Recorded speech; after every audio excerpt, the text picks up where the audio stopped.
This work instruction is on how to properly confirm your overall length and correct it if there is a problem on a DECO machine. First, during your setup, make sure you check your tool geometries and verify they are accurate. Once you have verified all your tools are accurate, begin working on the front work of your setup. Load geometries into Tool Catalog and lead into Mount Tool and Machining, ensuring tool is tight.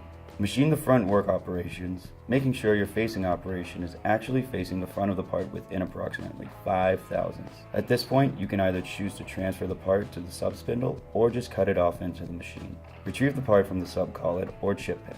Measure the part and make sure it is meeting the program parameters. Your part should be 5 thousandths longer than the actual overall length. If you find the length is correct, you can move on to your backwork operations. If the part is too short, and you have verified that it is facing the front of the part, then you now need to confirm the amount it is actually facing. To do that, you need to run the facing operation at 5% the feed with low coolant or no coolant, but make sure you do not let the operation finish. Once you see the tool start cutting, press the feed hold button to stop the operation.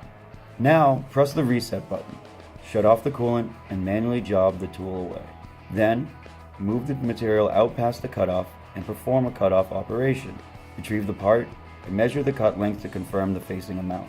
If the facing amount is accurate and the part is still short, then double check your cutoff tool geometry, guide bushing, and main collet tension.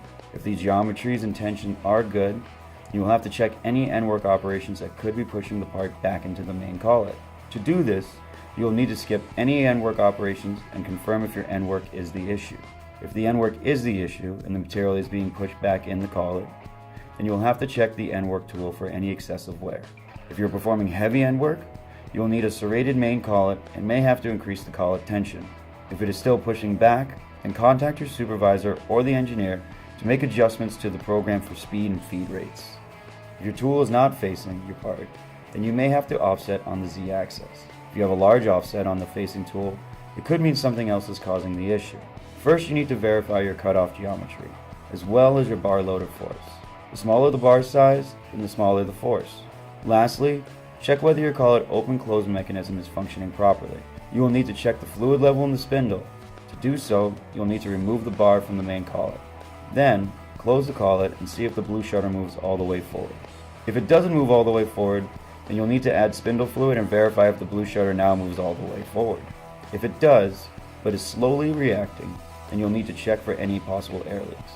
If there are none, you will need to change switching solenoid in the back of the machine to see if the reaction time is faster. If it is not, then you may need a longer open-close dwell, but make sure to speak with your supervisor or the engineer first before you make any changes to the program. If it is, then you are done and can move on.